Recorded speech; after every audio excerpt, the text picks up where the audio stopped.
God bless America. Hello, everybody. I am the Talk Radio Protege. This is the Protege program. Some days, I just fail at life. I had a script for this video.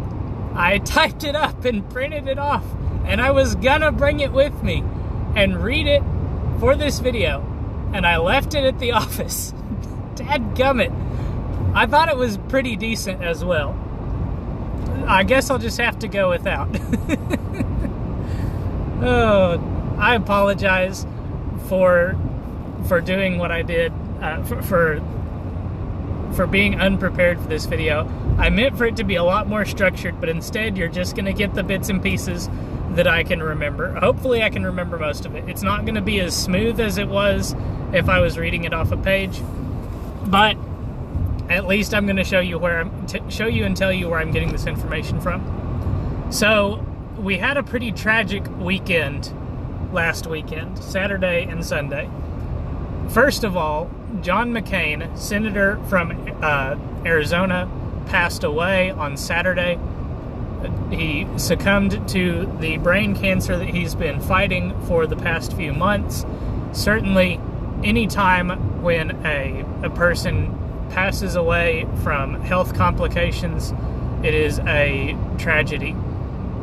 It's always sad to see somebody pass away who is not ready to go. And certainly John McCain, I can assume, was not ready to go. And I assume that because he hadn't retired from the Senate. He was still working to serve his state and his country. I wanted to talk about I just wanted to talk a little bit about John McCain's life, what he had done, and what I think he's going to be remembered for. And I think that the first thing that John McCain will be remembered for is for his service in the Navy as a pilot. Most specifically, however, I think he'll be remembered for the time that he was a prisoner of war in Vietnam. He was captured, and I would have a year for you. Actually, I have the Wikipedia page pulled up. I can show you the year. I'm not going to worry about using that. Okay.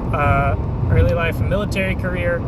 And he was, let's scroll down to prisoner of war. So John McCain was captured on October 26th, 1967 by the North Vietnamese in the Vietnam War. During his capture, he became injured. I believe that both of his arms and a leg were broken. He was assaulted by Vietnamese soldiers who found him. They crushed his shoulder and stuck him with a bayonet, and then he was transported to a military prison. When it was learned that he was the son of an admiral in the United States military, he was sent to a hospital where he spent 6 weeks and received marginal care. After his father, John McCain Sr., John McCain Jr., his grandfather was John McCain Sr., was named a commander of all U.S. forces in the Vietnam theater, the North Vietnamese offered McCain an early release because, and this is a little bit of editorializing, but they offered McCain an early release because they wanted to appear merciful and for propaganda purposes. The not editorialized part is that they offered McCain an early release. I'm reading from Wikipedia, so I'm trying to point out to you what's editorializing and what is, definite fact. It could be that the North Vietnamese wanted to release McCain early for propaganda purposes. I just can't confirm that outside of this Wikipedia page. Everything we're reading that pertains specifically to McCain and his behavior, not necessarily the Vietnamese troops. That's all assumed to be true and confirmed. So the Vietnamese offered McCain an early release. He refused repatriation unless every man taken in before him was also released. This is in accordance with a part of the United States Military Code of Conduct, which prisoners of war had interpreted as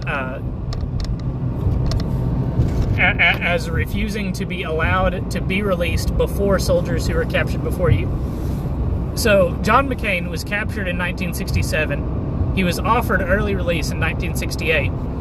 But because he refused this early release, he remained in that camp until 1973. John McCain was a captive of the North Vietnamese military for 5.5 years. The actions and attitude and suffering that John McCain went through, I think, makes him a patriot. It makes him a hero. Certainly, I think that John McCain was an example of the toughness and stalwartness, if that's even a word that I can use, that the United States military needs out of its soldiers and veterans.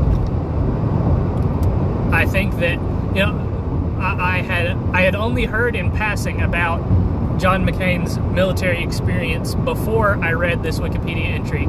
And reading it, I felt a lot of empathy for the now deceased senator.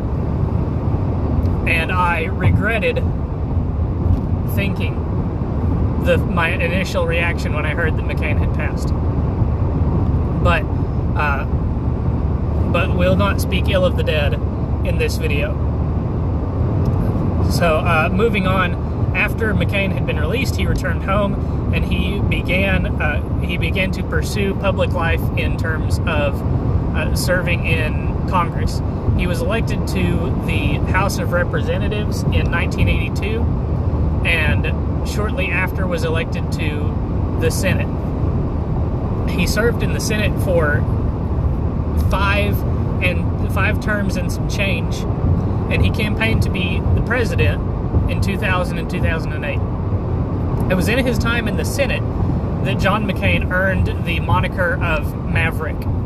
Now, if you don't know what a maverick means in a figurative sense, a maverick is literally a wild horse, but a maverick in the figurative sense means a rebel, means someone who pursues actions and behaviors different from what they are expected to pursue. And John McCain certainly deserves the moniker of Maverick. As far as what Republicans are typically supposed to back in terms of policy, John McCain was not much of a Republican. The Mark Levin's Conservative Review website gives John McCain a Liberty score of 31%. John McCain voted conservatively as far as energy and the environment went, as far as taxes and the economy went, and he voted liberally as far as immigration went. And I don't say these things to malign or speak ill of John McCain. I'm simply trying to communicate to you the principles that John McCain voted on and stood for. John McCain was a darling of the mainstream media, except for a few months in the year 2008. For his entire career, John McCain did things that broke ranks with Republican norms. John McCain did things that broke ranks with conservative norms, and he was beloved and cherished by the mainstream media and Democrats because of this. But when John McCain became the last obstacle to anointing Barack Obama as the first black president elected in the United States of America, he became a pariah, he became evil. They were able to turn a patriot and a hero like John McCain into a villain, into an evil person, simply because he was standing in the way of the Democrats. They showed McCain their true colors in 2008, and yet McCain did not allow that to turn him from his principles that he had held since he was first elected to the Senate. Say what you will of Mr. McCain, but he did not back down from what he believed. And I think that that is commendable I hesitate to say any person, because, of course, some beliefs we would rather people not have, but conviction is something that ought to be cherished. Conviction and the conviction to stand up for one's beliefs is something that is more and more rare among politicians in the United States of America. This being said, I want to talk about another tragedy that unfolded over the weekend. At a video game tournament in Jacksonville, Florida, there was a shooting. We're not going to talk about the number of victims or the shooter or what he did, what he went through. I'm not going to contribute to that. You will be able to find that information if you so choose, but I'm going to follow the advice of a certain intellectual who has attempted to advise the media of ways to reduce the number of high-profile shootings. I'll leave a like on a video so that you can find it from my channel. Paul Joseph Watson put it out there, where he put in clips of an intellectual who is talking about ways to reduce the number of mass shootings.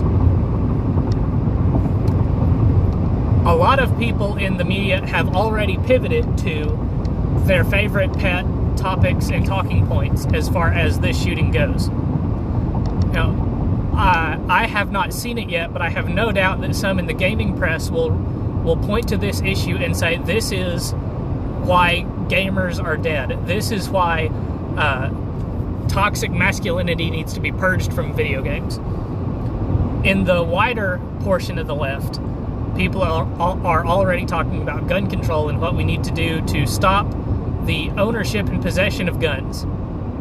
As far as that goes, I have said in the past, and I will continue to say, that a single event committed by a single individual or a pattern of events committed by a specific pattern of individuals across many years does not invalidate the rights of law-abiding citizens that properly exercise their right to keep and bear arms, sometimes even heroically.